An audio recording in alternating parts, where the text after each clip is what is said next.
During a brief appearance at a conservative think tank last week, Speaker Paul Ryan, of Wisconsin, rattled off several wonky pieces of legislation: Trade Promotion Authority, the REINS Act, the Humphrey Hawkins Law and Committee on Foreign Investment in the United States, CFIUS, reform. If anyone had CFIUS reform in Paul Ryan bingo, congratulations, quipped conservative columnist Jonah Goldberg, who led the Thursday morning discussion with Ryan at the American Enterprise Institute, AEI. Ryan's penchant for tossing around acronyms and other wonky terminology underscores why some of his close friends and supporters think he'd be a perfect fit to lead AEI, a hub for conservative intellectuals that has cultivated a right-leaning approach to policy research and seen its influence grow on Capitol Hill. It's a perfect fit.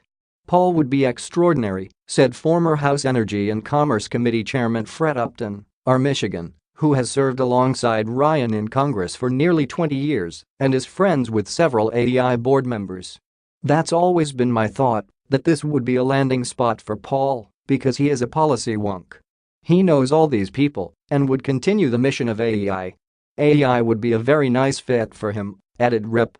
Tom Cold, R. Oklahoma, a senior appropriator and Ryan ally. It's intellectual.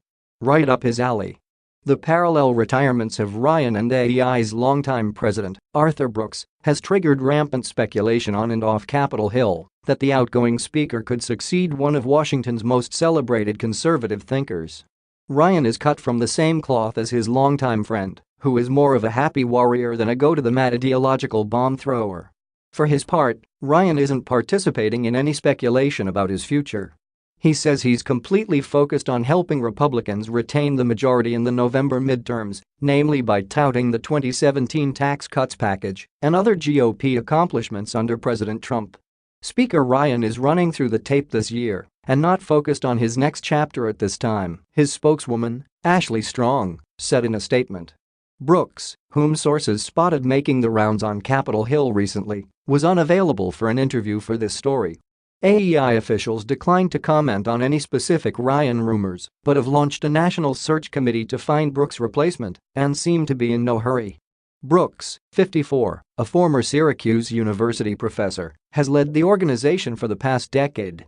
AEI's board of trustees is in the early stages of the executive search process, which is scheduled to be completed before June 2019, when Arthur plans to step down, said AEI spokesman Michael Pratt. Ryan, 48, cited family reasons in his decision to retire from Congress, saying he doesn't want to just be a weekend dad to his 3 teenage children. But the Janesville, Wisconsin native could set his own terms if he is recruited for the AEI job, similar to how Ryan made spending weekends at home one of his conditions for accepting the Speaker's gavel in 2015. Mitt Romney's 2012 vice presidential running mate, Ryan has raised more than $160 million for the GOP as Speaker. His fundraising prowess and donor network would be attractive to a think tank like AEI that is funded by individual and corporate donors, Republicans argued. Ryan is a conservative policy wonk. He brings gravitas and fundraising to a foundation like that, said a senior GOP aide. That's gonna be the challenge of replacing Arthur Brooks. Everyone loved talking to him because he can articulate complex ideas in a casual way. Brooks' salary now tops $1 million a year, according to Charity Navigator, and Ryan would be expected to make just as much. But some Republicans surmised that the speaker could land a much more lucrative job on K Street consulting for big corporations, even while working from his home in Janesville. Ryan can get a job right now making $5 million a year and making 3 phone calls a week, said a top conservative GOP aide. If I'm a company and my appropriations is getting held up, a call from the speaker is worth whatever you want to pay for it. Still, the prospect of a big payday for Ryan on K Street hasn't stopped chatter about whether Ryan would or should take the helm of AEI. I've heard that rumor, Cole told The Hill. It's not out of the realm of possibility, added Rep. Doug Collins, R. Georgia, a member of Ryan's leadership team. For one, the timing works. Ryan plans to stay on as Speaker until January, and Brooks won't be stepping down from AEI until next summer. Ryan also has the policy credentials, fundraising chops and charisma that would be required to lead the prominent think tank. Founded in 1938, AEI puts out policy papers, hosts events and sends experts to testify on Capitol Hill.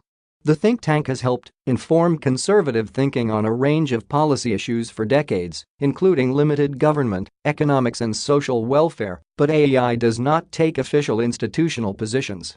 Ryan, who has a well-documented love of charts and graphs, has spent his congressional career pursuing entitlement reform and tax reform. The speaker finally achieved one of his life's objectives last year when the GOP sent an overhaul of the tax code to Trump's desk. Ryan, a former chairman of the Budget and Ways and Means Committees, has outlined his public policy vision in his Better Way agenda, which contains principles closely aligned with those of AEI.